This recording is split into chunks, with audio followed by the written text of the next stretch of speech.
Hello, human peoples. You're listening to the podcast network of Gamefully Unemployed. To support us and gain access to great exclusive podcasts like Fox Mulder is a Maniac, Tom and Jeff Watch Batman, Star Trek The Next Futurama, and our latest show, Spiel Boys, head over to patreon.com/gamefullyunemployed. We do game streaming, movie nights with our patrons every Friday night, and you can even commission your own podcast about anything you want. Literally anything, within reason, and we have to do it. You are quite frankly out of excuses not to go visit patreon.com/gamefullyunemployed. That's patreon.com/GAMEFULLY unemployed, which is spelled like it sounds.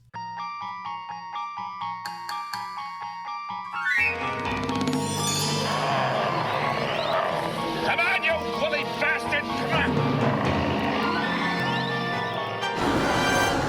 That darn Bigfoot. That is at it dang again. foot. Yep. That rascally squatch. Yeah.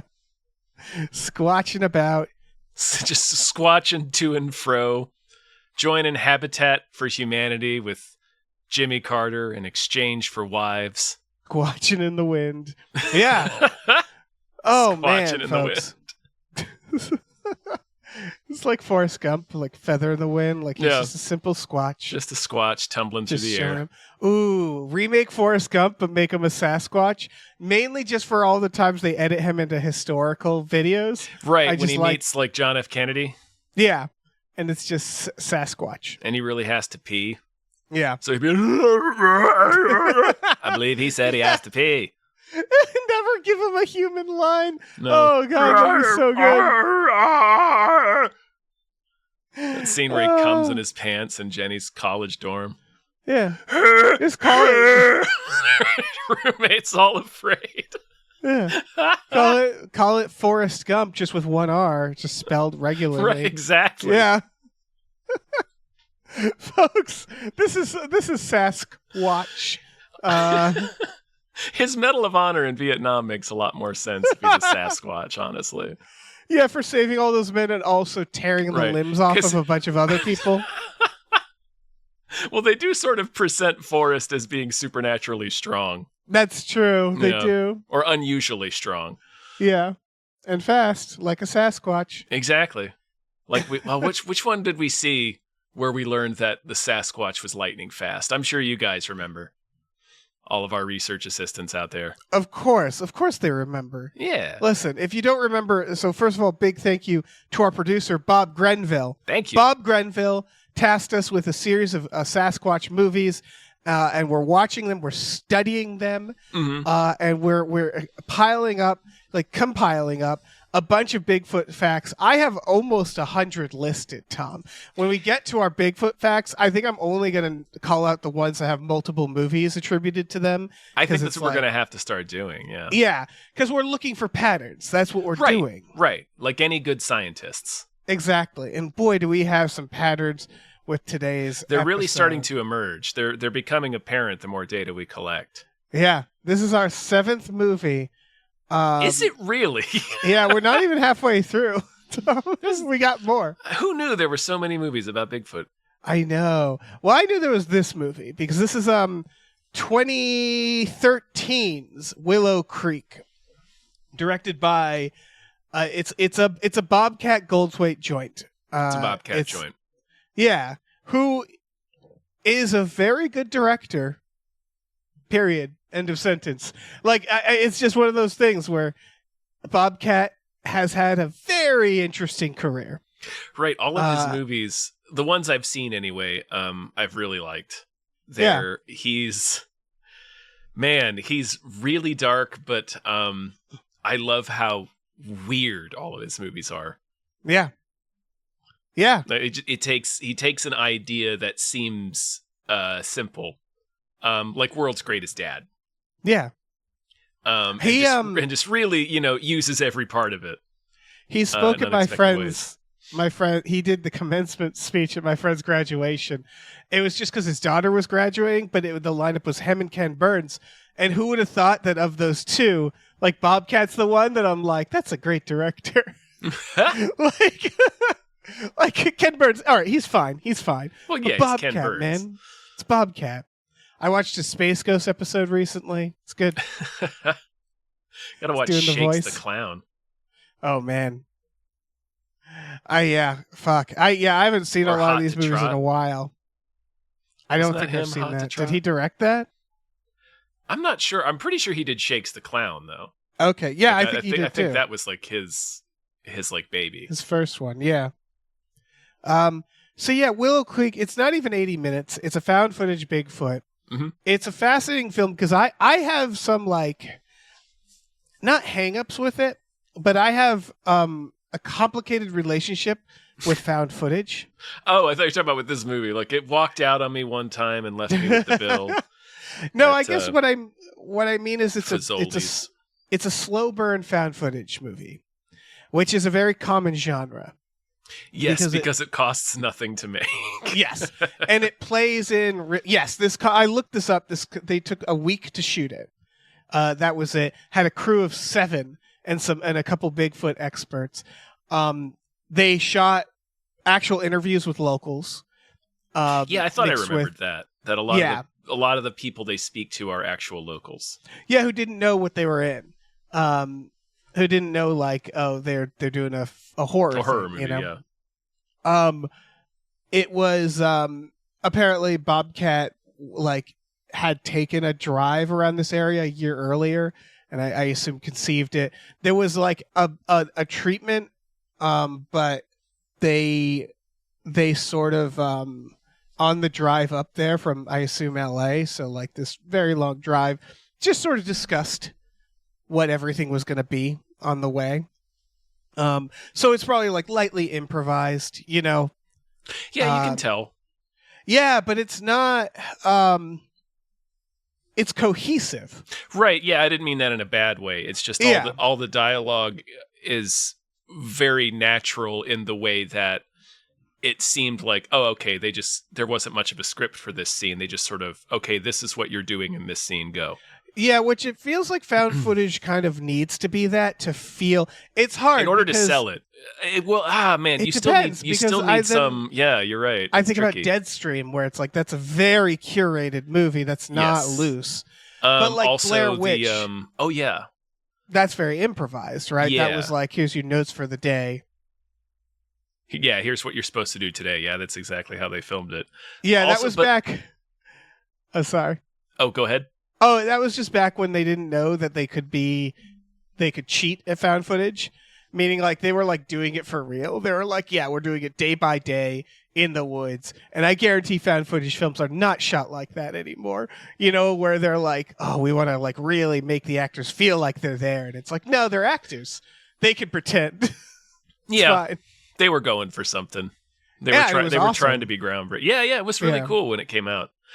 There's also the stuff that unfriended or missing, the stuff that happens in like a browser screen, that stuff highly scripted, is very tightly scripted, I would assume. Yeah, and like there still feels like there's still beats that feel real naturalistic in the way that, you know, that maybe they're kind of winging it here and there, but anyway. Here's my issue with grounded slow burn found footage. And this is me. This is not like, because I often respect a lot of them. What was the one we watched? The one that gets like really fucking Lovecraftian, the Outwaters, Oh yes. Yeah. Yeah. That one has this too, which is they often get really awesome, but I personally get super fucking bored. It's possible. You can't, if you're not, we talked a lot about vibes on this network. If you're not vibing it. Well, that's the issue with me, is like, I love a good slow burn horror. Me too, yeah. But when I think of a slow burn horror, what keeps me going is like the filmmaking, which is like, oh, these really like weird, meditative, creepy sequences. To build. Yes. With found footage, the problem is found footage is fundamentally supposed to look amateur, and I just feel like I'm watching someone's home video, and I'm like, well, I'm bored watching their home video. Right, just something like a Paranormal Activity winds up just kind of like you're watching a series of vignettes. Yeah, there doesn't feel like I don't know. Anyway, it's a really hard. It's tricky. It's tricky to do. It's tricky to build suspense in this format. Yeah, because I think some people, that part of it helps because it makes them feel like they're watching something real. Right. Like you can really get into it that way. So I think it is a matter of taste. And so Right, yeah, I just meant like in terms of, because found footage is very scary or very effective in terms of like roller coaster jump scares. Right. I was just saying it's trickier to build and maintain suspense in that format, in my opinion. You have to kind of think outside the box a little bit in that format in order to do it well. Yeah. And this movie does, like, to its credit, I mean, again, I think this is a very good movie. My views on found footage, like slow burn found footage, regardless of that, this is like, very well regarded and a very good movie. And you can tell watching it, like, and he focused, I think the focus on the two main characters, their dynamic was very fun. Because you get sort of this character piece the whole time where you slowly, like, you get an entire picture of who these people are and what their relationship is. Yeah, you get the vibe of a woman who kind of just is like, I like this guy, he's nice, but like she's not really that committed to him. He's sort of like a golden retriever. Like, I love the basic idea at the beginning. He's all in on everything, yeah. Yeah. Yeah, and like the most horrifying scene where he proposes to her. And then she does an equally horrifying reveal and goes like, maybe we should move in together. And I'm like, you're proposing and you haven't moved in together? This is like nuts. And you could tell like he's just so gung-ho. He jumps into everything. She's more cautious. Yeah, you can tell she's sort of like, I'm waiting for something better to come along, but this guy's great. Like, that's the vibe I get from her, is like at the very beginning, it does the intro and he's like, I'm here with my girlfriend, says her name, and she's like, don't say my name. Don't involve me in this. Like, she doesn't want to be a part of it. She's doing it because she's like, it's for his birthday, and she's basically like, yeah, let's go on this Bigfoot trip. She's indulging him by helping him make his little Bigfoot documentary. And as the movie progresses, you get a sense that, she's not really fully into it. But after he proposes, she sort of softens a bit. And that's when she says, maybe let's move in together. Come with me to Los Angeles and move in with me when I go to LA to be an actress. So she does, like... She's trying, but she's not like... She's still not... Like, it's... Yeah. Again, like, he's a nice guy. Like, they do a good job with him, which is that, like, he's like a golden retriever in the sense that he's not like mean or insidious, but he's like kind of a dick. He is, yeah. Yeah. And not in a way that's like, you need to get away from this guy. It's more just like, really, this guy? Well, you can see why he always gets his way. Yeah. Like, anytime she pushes back against Bigfoot or what he's doing or where they're going, he gets real defensive about it until she eventually gives in. Yeah, and it's all to say the two main actors are doing a great job. Yeah. And like at sort of portraying, these kind of nuanced characters. And like, I do sympathize as someone who loves movie locations, and whenever I visit somewhere, I want to see all the movie locations. I sympathize with this guy. Of course, we all have something that's not the most fun thing for our partners, and they indulge us in it because they love us. Yeah, exactly. We've all experienced some version of that. But they do a good job here where it's like, she's sort of like on the fence. Like, am I committing to this guy or not? And he's just this doofy jerk just running around looking for Bigfoot. And like, it's funny because he gets really like mad when she first reveals, like, I don't believe in this stuff. That she thinks it's silly. Yeah. Yeah. And then him saying like, people can believe different things and still be a couple, is I think what she says. She says it to him. Yeah. Yeah. Which is adorable, because I'm like, I would test it a little bit. Depends like, on what you mean. This is how quaint it was in 2013. Exactly. It's like nowadays I'm not saying Bigfoot's a red flag. It's like a yellow flag. He's not a red flag. Yeah, it's like you might want to like dip a toe and be like, what do you think about the Jews? You know, just like give him a quick once over there. Yeah. He also calls her babe all the time, which was a great touch. I'm sorry, it's like the Voight Comp test for racist backwoods maniacs. Anyway. Yeah. Him calling her babe is really good. Like that's just such a, I don't know.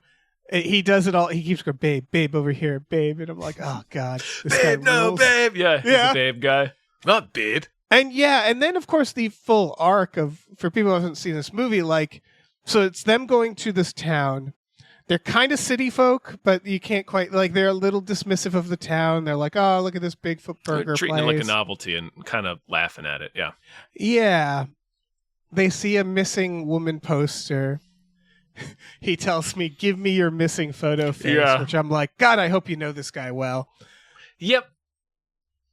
Apparently not. Apparently they haven't even moved in together yet. He's bought an engagement ring to propose to her on their Bigfoot trip that she didn't want to be on. I know, it's great. But yeah, again, they see the missing poster and immediately make a joke out of it. Like, they're being kind of shitty. Yeah, exactly. And then they interview people. I like the first person they interview. You can kind of tell they did interview real people. But yeah, the first lady they interview is just like, no, I don't believe in this shit. And it's like, she's the lady at the Bigfoot park. It's like a park. There's a Bigfoot statue there. Right. I love that she is like a ranger or works at the visitor center of a place that's all about Bigfoot. And it's just like, yeah, I don't really care for Bigfoot. It reminds me, did you ever watch? Yeah, you ever watch the Onion News Network bit they did with the anteater expert who clearly hates anteaters? No. Who's just not impressed by anteaters and has just wasted his life and just finds them to be very boring. It's that, where she's like, yeah, I'm here at the Bigfoot place. Everybody asks me about Bigfoot. Don't care for Bigfoot much. Yeah, not really into it. Don't think it's real. And so he immediately seeks out Steve, the other guy, to talk about it. And then we get multiple Bigfoot songs. I would argue too many Bigfoot songs. They're catchy, though. I love the Blues Traveler guy. Yes, that's the first guy. I would assume, again, awesome. These guys are real. Yeah. Oh, yeah. Again, like, that's the thing, is I get this town, which is that it's like, I've always wanted... It's their thing, you know, they're proud of it, and they're celebrating it. I've always wanted to go to Area 51 for this reason, not because I think I'll see aliens, but because I want to see the town. Yes, I want to eat at like the diner and shit, and like that. Like I get the feeling that, like, I mean, of course, one of the conceits of this film is that they're very hostile towards tourists. No, they're not. Like, this is a tourist trap. They love this. They probably love that this movie happened. It's a tourist trap. Yeah, it's. No, I imagine in real life they're probably very like they got that guy to sing a song about Bigfoot for them on camera. Like, yeah, they probably love Bigfoot here. Yeah, I bet the fact that except for that lady, that lady's just like, I'm not really into Bigfoot. Yeah, she's like, listen, I was born here. I don't want to leave. It's a job, man. But the fact that it's like a horror probably excited a lot of these people. Of like, oh, that's cool. I mean, I don't want to speak for them, but like, well, clearly they'd have to sign a release, right? So you couldn't put them in the movie otherwise. Yeah, you could put a tricky thing in the release. You could trick them, yeah. It's what everybody keeps suing Borat for. Yes. Yeah, that's what he did was way more insidious than this. This, if I was interviewed for what I thought was a documentary, that in my mind, I'm like, who knows how big or small that documentary is going to be, and it turned into like a really cool found footage horror, I'd be like, that's fucking awesome. Like, I'm in a horror movie. That's so cool. No, it makes me think about, like, you know how like in like the middle of Kansas there's a Twister museum? Yeah. A museum about the movie Twister. Mm-hmm. I've always wanted to go there because, like, I just find something so fun about a town where they're like, yeah, this is our economy. It's Twister's not great. Our thing. It's not good. It's been bad. Business has been bad, but it's what we got, and it's great. Yeah, it's something. Yeah. If you got a Bigfoot, man, you milk that shit. You put Bigfoot statues everywhere. You sell Bigfoot burgers. Yeah. I really wanted a Bigfoot burger. Oh, yeah. It looks just because of the bun, the gigantic Bigfoot bun. Yeah. It's foot-shaped, everyone. It's foot-shaped, in case you didn't watch the film. Of course it's foot-shaped. Yeah, of course it Which means they have to, Great idea. They have to, like, make the patty has to be foot-shaped, yeah. You know, there's like a single baker who's like, his career is like, yeah, I make foot-shaped buns for this one place.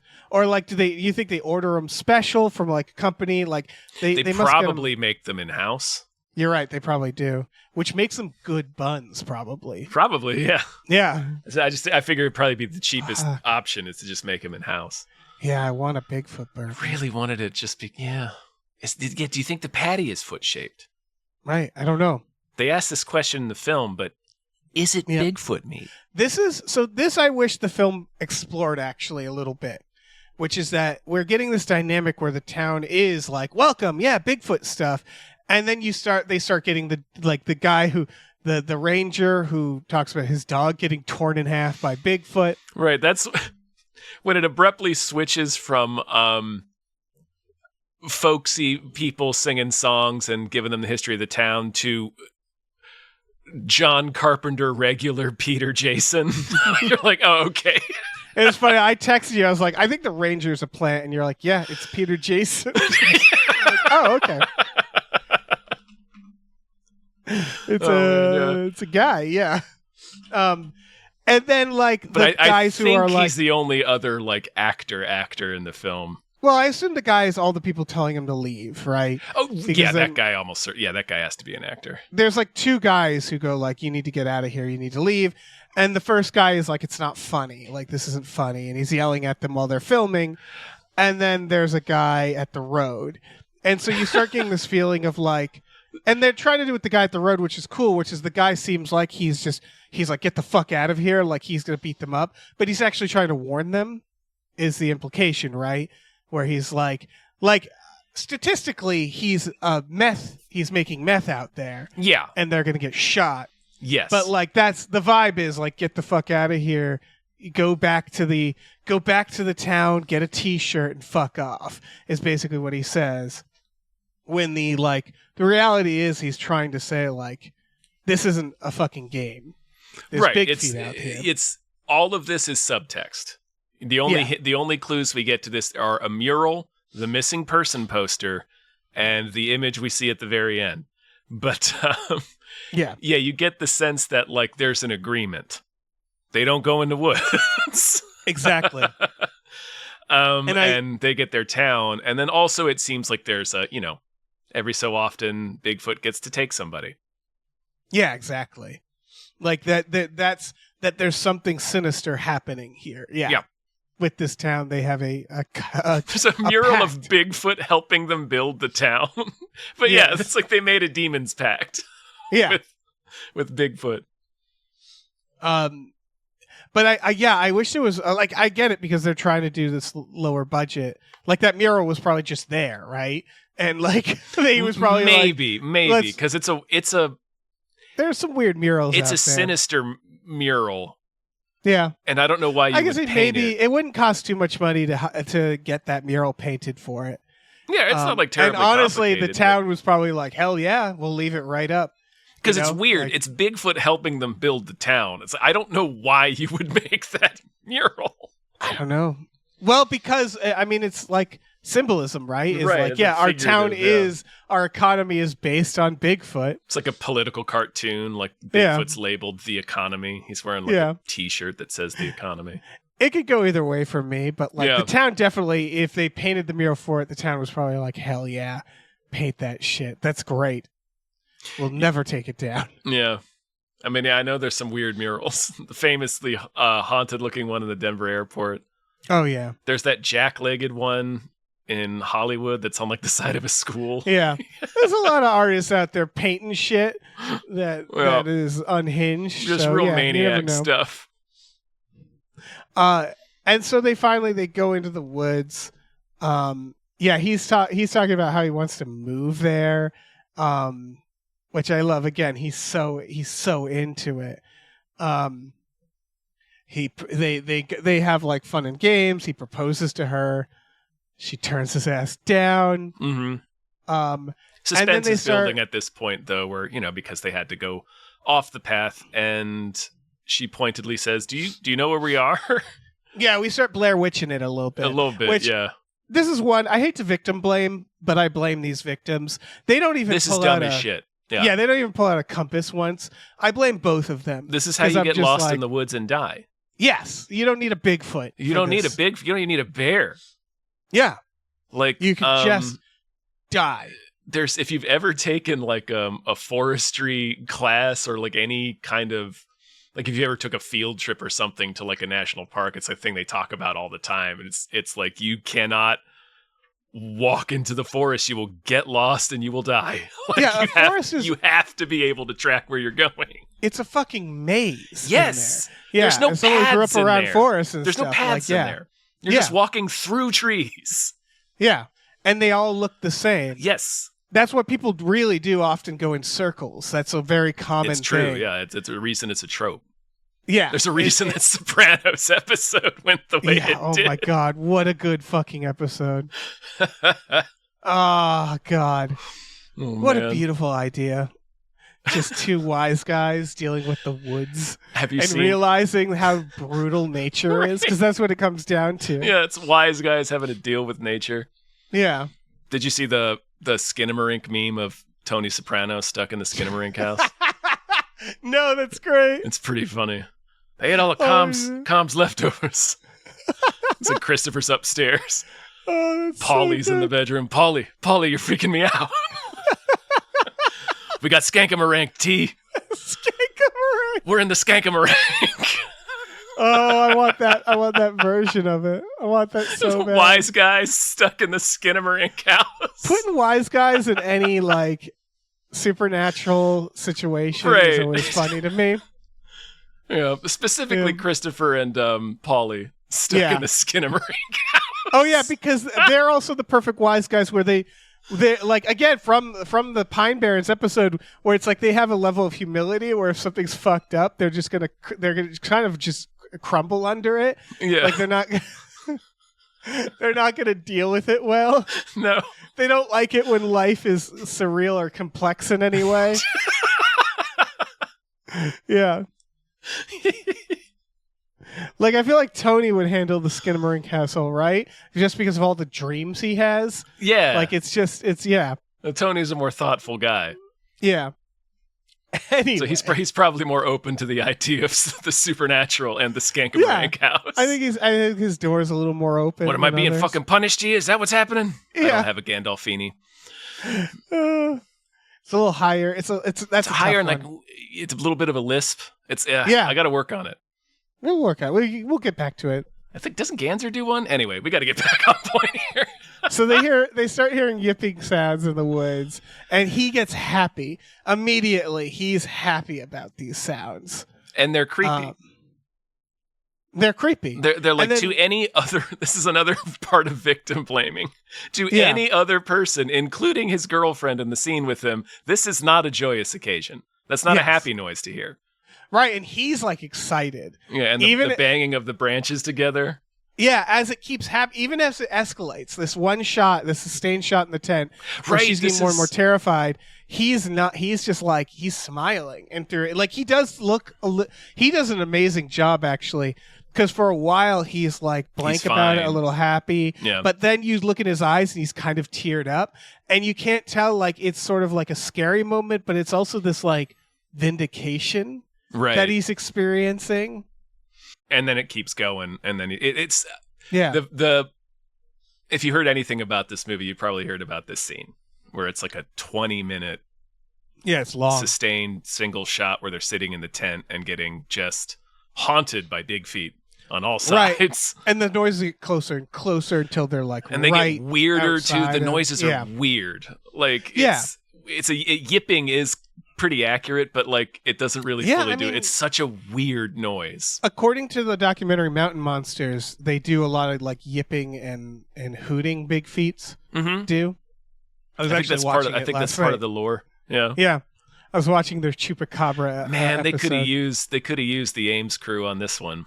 They really could have. Wild Bill would have never let destroyed. These big feet would have fucking destroyed those guys. Oh yeah. Poor Jeff. Holy shit. Yeah. Trying to find him on thermal. We were taking his as a wife. Right. For the from when he came into the Ravenmacher hut dressed like a squaw. Yeah. Oh, fuck. We're getting real tangential today. We are, but it's fun. Big feet are fun. So yeah, they basically it's a great sequence. and then they're like, fuck, we got they get through the night, and then they're like, we're gonna get the fuck out of here, and we get a real like Blair Witch scene where they're like, we're going in circles, we're lost, where's the map, etc., etc. Oh, but they don't have a map. Oh yeah, they don't even fucking try to have a map, do Nope. they? It's These just people are his dummies. hubris. It's golden retriever hubris. He just Yeah. jumps right in.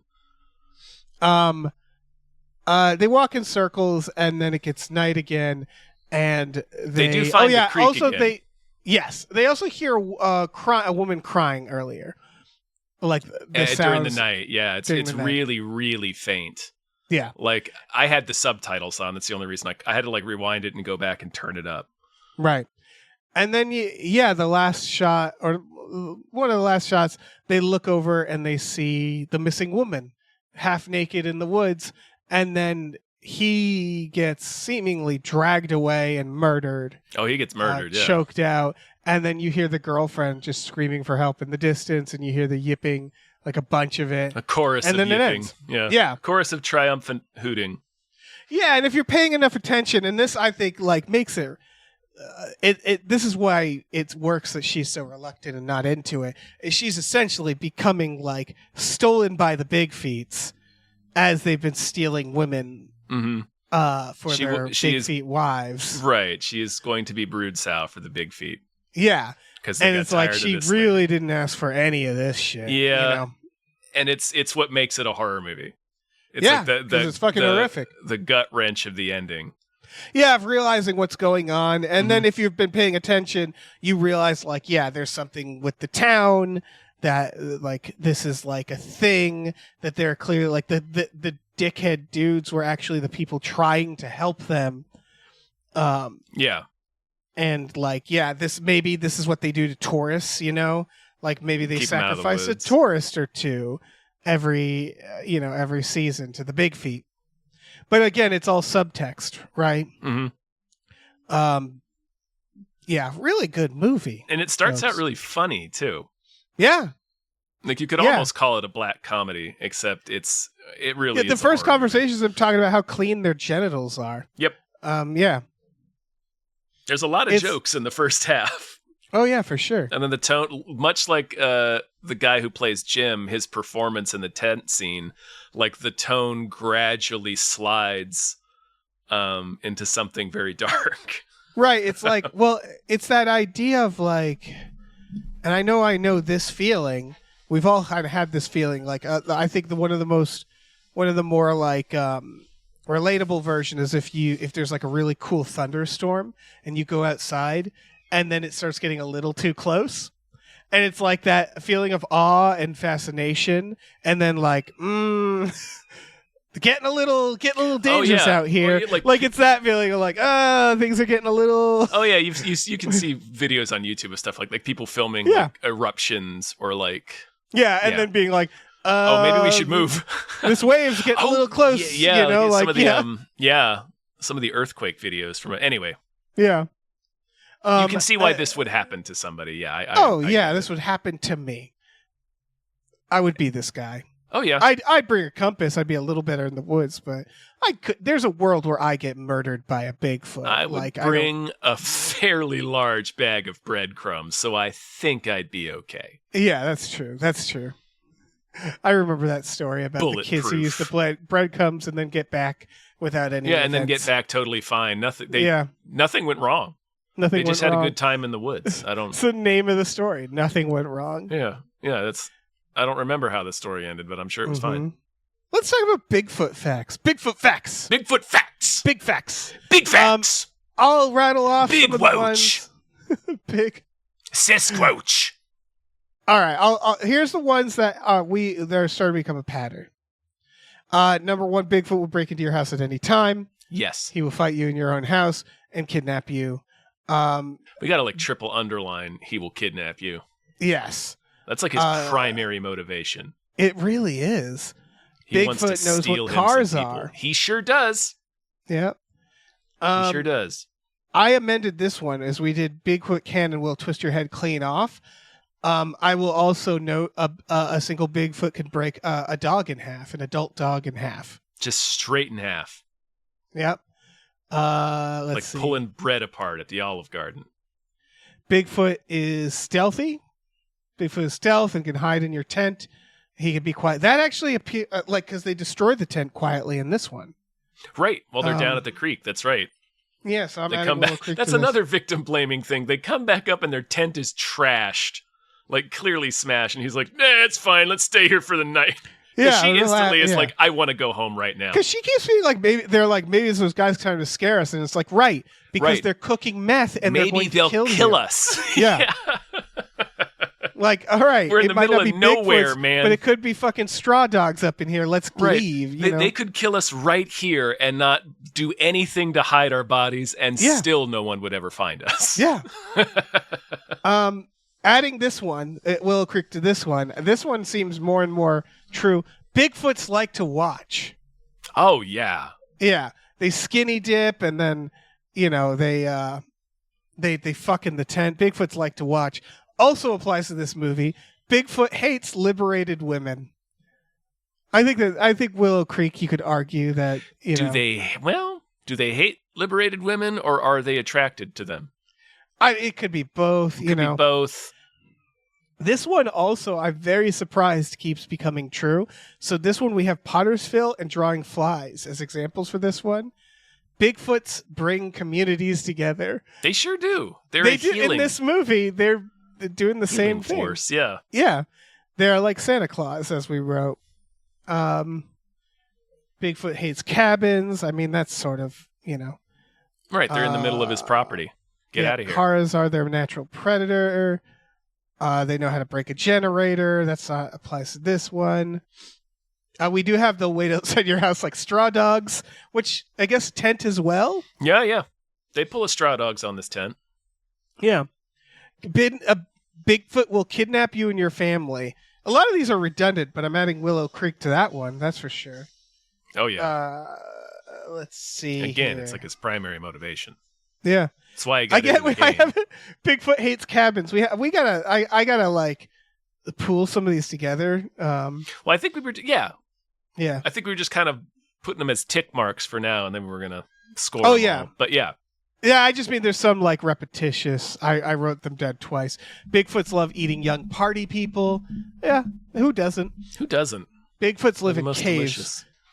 We don't get any nests. It's unclear here. Yep. The natural predators of Bigfoots are also hillbillies and drunks. I will say, Willow Creek, we gotta get that vibe as well. That they're like the people thwarting them, right? There's like an uneasy alliance. It's sort of like The Village. I feel like the forest guy's trying to warn them, like where it's like the people who aren't like hillbilly types are more in on it. I don't know. We'll explore that more. Yeah, maybe. Yeah. Bigfoot is divorced. Does that count here? Yes. I think so. I feel like there's like Bride of Bigfoot implications of this, but there's also like ex-bride of Bigfoot implications. Right, because we see they dropped off the old lady. You're right. Mm-hmm. Yeah, so Bigfoot is that's because we have Abominable exists, this movie, and of course Pottersville. In every version of Bigfoot is divorced. Bigfoot is in grunge art school films. Yeah. I wouldn't call this an art school film, so I don't think that. I don't know. It's bookended very elegantly. Yeah, we have Bigfoot's love uncle cabins. Again, it's hates or loves. I don't know. Again, I have Bigfoot's get married here. Yeah. Which, yeah. They believe in matrimony between several big feet and one human woman. Yeah. Oh shit. Right. So we noted this in Wild Men of the Navidad and Drawing Flies. Bigfoots have familiars, which were like they have human. Gophers. Yeah. So confirmed here too. Like there are Bigfoot familiars like Dracula, like this town. I get the town is more like. Yeah, I guess so. Yeah. Well, it's implied, right? That's like right. It's kind of like the townsfolk outside Dracula's castle more than a familiar, but right. But I see what you're saying. It's close enough. Bigfoot has lackeys, is how we can say it. Yeah, So now I start having the ones that I'm like, these are just the ones I noted for this movie. And so feel free to share anything you noted. I have Bigfoot might toast bagels, ? Just based off mural stuff. Right, based off the historical evidence. Yeah. Yep, and also Bigfoot gardens ? Based off murals. And he's a carpenter. He's like a carpenter. Jesus. He builds houses. Yeah. Like all the people at the end of The Patriot. Yeah, I wrote Bigfoot will be memorialized in mural and song form, which isn't really a fact. And It's wooden just statue form. Yeah. This is something, right? Bigfoots love to throw and vandalize shit. I feel like other movies we've seen that too. Yeah, they really like to hooliganize. Yeah. They really like to be up to no good. I know it was a joke in the movie, but I'm willing to entertain that there's a curse of Bigfoot, that not only is Bigfoot divorced, but he will make you divorced. Yep. The guy says it as a joke, but I'm like, If he touches you with his big foot, you're Yeah. cursed to become divorced. The curse of Bigfoot is intriguing to me, you know? it's a heck of an offer. Yeah. Seems like Bigfoot himself is already a curse, but Right. I wrote Bigfoot stalks Christian camps ? Because of one of the stories. But again, that's kind of a loose investigation. It's like a thread that we could pull on, you know? yeah. I'm surprised we didn't get this earlier. Dogs hate big feet and big feet hate dogs. Yeah, they're natural enemies. That makes sense. Yep. They're competitors, big feets and dogs, Yep. in the natural order in the food chain. We're also getting some very definitive facts about Bigfoot. Bigfoots communicate by knocking pieces of wood together. That's just a fact. Like, that's in Mountain Monsters as well, I think. Yeah, they communicate like an elementary school music class. You're right. They also yip and hoot to also communicate. They sound like cats in heat at each other. It's hard because it's like, okay, two forms of communication is like howling and banging things together. Yeah. They hoot. Hooting like, Yep. yeah. Oh, this is one I added that is this applies to other. All right, so like this kind of goes into the communities together, but like for lonely and lost people, Bigfoot is magic. Like he brings hope to people, right? Like drawing flies, Pottersville, Willow Creek. I guess it goes into Bigfoot as Santa Claus. Yeah, he brings communities together. Yeah. But well, I think what's notable is that there's a lot of loners who are like found hope through Bigfoot. Drawing flies, we get that. Like a loner finds community. We get the guy in here who gets like this vindication. It's like this magical moment, right? It's like meeting it's like meeting Santa. So I guess that sums it all up. yeah. Bigfoot has gray pubes, just based off what We found on the tree? I found on the tree. Yeah. Yeah, yeah. Yeah. Bigfoots hide in bushes for fun, or maybe to jerk off. There's the part where there's I mean, Bigfoot likes to watch. Yeah, I And guess we heard a bunch of them cheering at the end, so Yep. at least one of them is watching. Yep. And then I wrote, Bigfoots will eat and choke you and steal your girlfriend who wasn't into you anyway, which kind of also applies to Demon Warp. That's very true. Yeah, whereas like I noticed the pattern that there's some sort of like shitty guys in this. Yeah, Bigfoot's will Bigfoot's an incel. Yeah. Or attracts incels. Yeah. It like attracts dudes, a certain type of dude. Like that's what I'm noticing from this, I guess. Well, from I like the idea. Potterville, from Demon Warp, from this one. I like the idea that Bigfoot's like, oh, he doesn't treat you like you should be treated. I'd treat Yeah. you right. With emo hair. Girls Bigfoot always with go for emo. the dickheads. Nobody wants to give Bigfoot a shot. Yeah.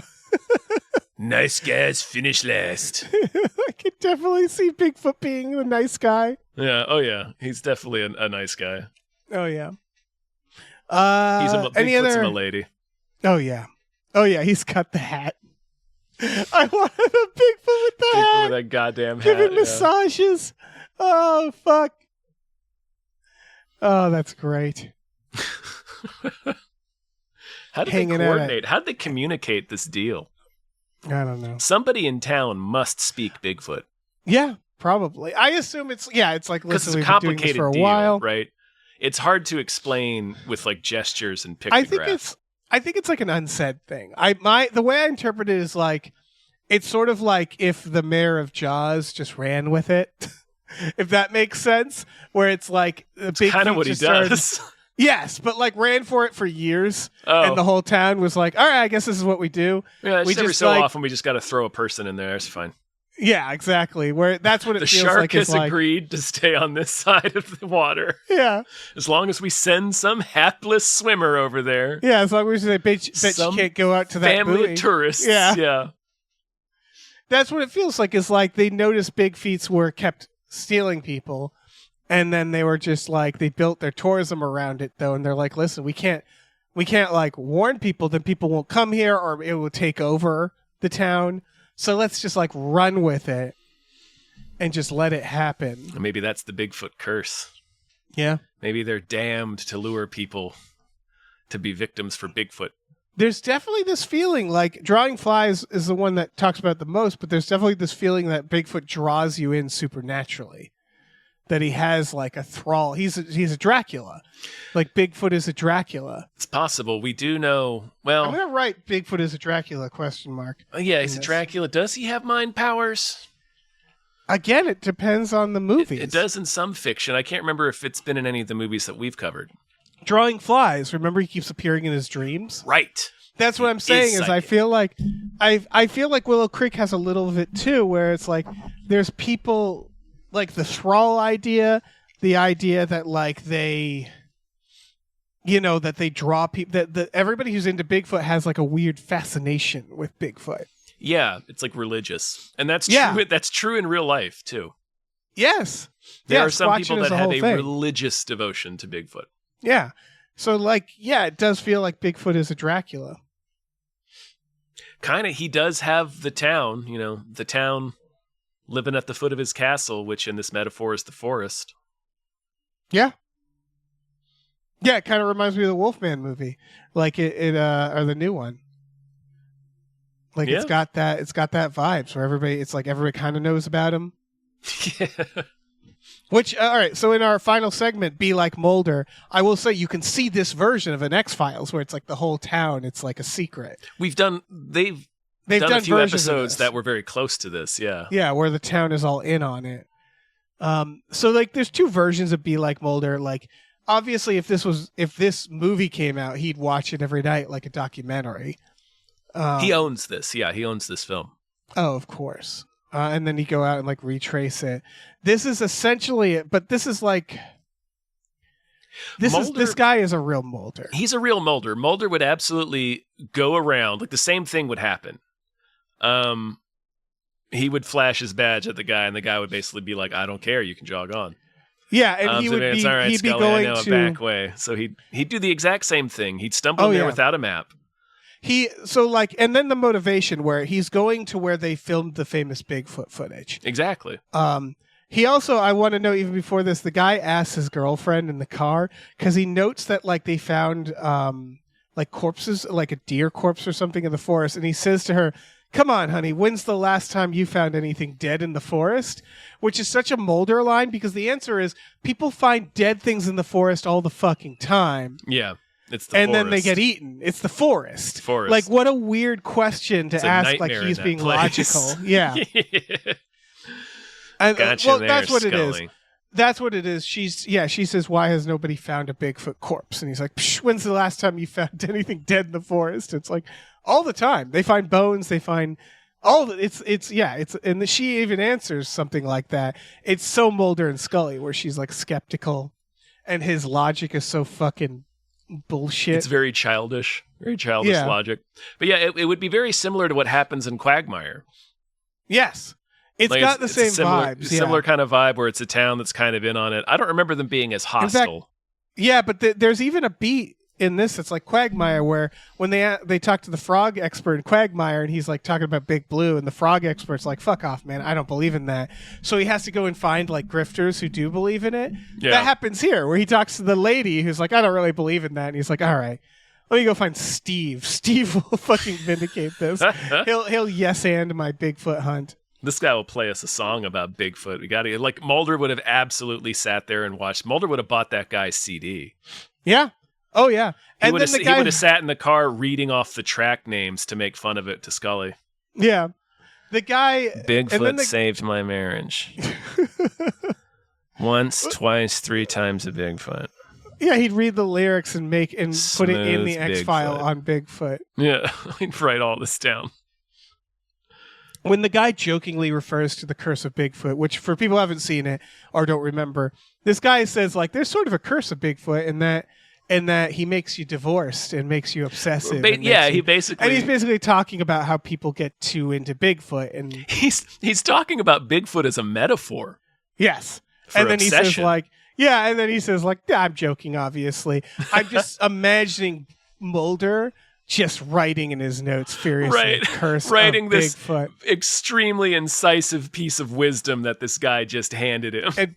And turning to Scully like, I think I have the curse of Bigfoot, Scully. Scully, I think I may be cursed by Bigfoot. And then Scully would just kind of pinch the bridge of her nose and be like, I think you do too, Mulder. Yeah, exactly. Oh, man. See, they would wind up in half.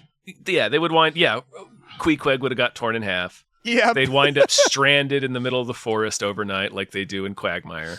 Yep. No, he would have done the exact same thing without a tent. Yes. He wouldn't have even brought anything. He would have maybe tried to build a duck blind. He might be wearing his tactile neck. Yes. He might be wearing the black turtleneck, or he might be wearing the sleeveless shirt, the sleeveless battle vest. Oh, yeah. He'd wear a leather jacket. He would not be prepared for the fucking... No, he would dress completely inappropriately. He'd lose his gun within 5 seconds of setting foot into the forest. Oh, yeah. They go, all right, Scully, let's get out here and walk. Right. Scully, I lost my gun. He would also consider moving to this town. And everything this dude says, almost, like he's going to move out here. The only big difference was that there'd be 2 other characters involved. And in true X-Files fashion, Scully wouldn't be kidnapped by Big Feet. Someone else would be. And the other one, it would be the same ending where they would replace her with the missing person. Yeah. And they would like have the ending where like Mulder and Scully did not solve anything. They didn't contribute. They were just witnesses. And then they like interview the woman and she's like catatonic, and then that's it. And Scully would be like, I think she got lost in the woods. And he's like, no, I think something's out there, Scully. Well, whatever happened to her, Scully, we'll never know because she's not talking. That is exactly what would happen. This whole movie would be the cold open. They'd come in and investigate the first missing person, the old lady, and they'd never get anything out of her. Maybe like a word or two. Oh, I was thinking that would be the ending. So like there'd be the missing person would be the cold open. The first missing person, they'd investigate, go out there with like the local PD, and then one of the women like cops would get kidnapped and swapped. You know what I mean? So there'd be like the bride thing or something where Mulder would go out there, get lost, need help, and be rescued, and then the person rescuing him would get like kidnapped by Bigfoot. And ultimately, just Mulder wind up catatonic in a hospital bed, unable to tell anyone what happened to them. Yeah, and Mulder would ultimately contribute nothing. Right. Maybe have made it worse. A very effusively written report for Skinner to read. Yes, and he will have lost his gun. For Skinner to read while working on his ulcer. Oh, yeah, I said earlier, they pulled up to the edge of the woods. All right, Scully, we're getting out. Scully, I lost my gun. Yeah. No, he'd lose his gun in the parking lot of the hotel for some kid to find. He'd wake up the next morning to come down and meet her for the continental breakfast and be like, Scully, I can't find my gun. Yeah. Mulder, where'd you have it last? I'm pretty sure he was using it to get Fritos out of the vending machine. Yeah. And then how were you using it to get Fritos out of the vending machine? She'd open the trunk. There'd be like 6 more guns. She'd give him one, be like, okay, but no more of this. She just pulls out a diaper bag that has a bunch of spare guns in it. Oh, shit. Spare guns, sunflower seeds. Yep. Baseball cards. Yep. For when he's good. To keep him busy. Yeah, to keep him busy. Just hands him a few baseball cards. Baseball cards and like an accountant's notebook so he can copy down all the stats. Oh, man. She's going to take him to the train museum later. Yeah. If he's good. Oh, man. If he's good, you'll get to open a baseball card pack, and we'll get you a Bigfoot burger. Yep. Oh, man. Yeah, he would get stranded out in the middle of the woods. He'd get rescued. Someone would be lost. Well, either someone would be lost in the woods forever, or they'd be catatonic in a hospital bed. Yeah, we covered it. Mulder would have done nothing to help. No. And that's Willow Creek, folks. I think that is it. Yeah. So here's what I have listed for the next movie, and I'll definitely confirm this. And I'm excited for this because I haven't seen this movie. Sasquatch Sunset. Do you remember the fucking trailers? This is from last year. Oh yeah, this is the one where Jesse Eisenberg is playing a Squatch, right? It's like it's like an actual cast of people, but they're doing it like the Ewok, not the Ewoks, like the Wookiee family, where nobody is actually speaking; they're just screaming at each other. Yeah, I haven't seen it, so I'm super curious about it. So that'll be fun. Yeah. I wonder what we'll learn next. A lot. One imagines from a movie like that. We should be expecting abductions at this point. Yeah, I think this will be a different. They're gonna like to watch. There's gonna be wives. There's gonna be wives. Like a family of big feet. There may be a home invasion. Yeah, possibly some head twists. Mulder. It'll be interesting to implant Mulder in that movie to see where. Yeah. Oh, him wearing a Bigfoot costume and just embedding himself in their family for just joining them. Yep. Them like being like, we know it's not one of us, but we like having him around. But they're just tolerating him. Yeah. Yeah. They've come to accept me as one of my own. Yeah. They're just having him do all their bullshit chores for him. Oh, man. I seem to have been elevated to a position of esteem. They're assigning me many important tasks for the family. I'm in charge of cleaning their toilets. I believe they're getting ready for hibernation because they don't do anything during the day except lounge back and sleep. Meanwhile, I continue the harsh preparations for their long slumber through winter. Keep fattening them up. Just feeding them pancakes for every meal. Just stacks of pancakes. I'm still not sure whether they're making the pancakes themselves or buying them. But they're delicious. The rate at which they feed me pancakes, it seems buying them is inefficient and prohibitively expensive. Oh, man. That's going to be exciting.